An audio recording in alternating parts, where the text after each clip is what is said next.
cette phase de la cérémonie d'aujourd'hui, celle qui consiste à remettre symboliquement au chef de poursuite des différentes juridictions de la République au moins 20 dossiers de défaut de déclaration de patrimoine. Et c'est l'occasion pour moi de justifier cette décision de l'ULCC qui s'inscrit en droite ligne au respect des prescrits de l'article 18 de la loi du 12 février de 2008, portant obligation de déclaration de patrimoine par certaines catégories de fonctionnaires, d'agents publics et d'autres personnalités politiques. En référence à l'article 18 de cette loi, qui oblige et qui trace les sanctions prévues pour ceux et celles qui sont assujettis à la déclaration de patrimoine et qui ne l'ont pas fait suivant les formes et les délais tracés par cette loi.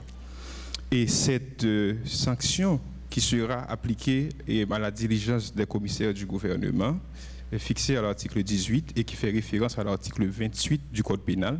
Et ces sanctions peuvent être classées de différentes manières. Il s'agit d'interdiction d'exercice de certains droits civils, politiques et de famille.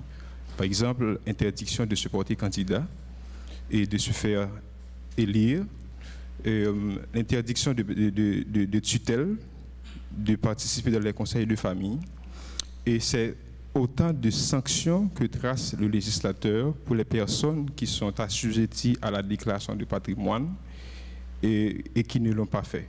Et cette justification s'inscrit dans une des missions confiées à l'ULCC par cette loi, celle qui consiste à évaluer, à analyser l'évolution des patrimoines des agents publics pour voir toute éventuelle situation d'enrichissement illicite.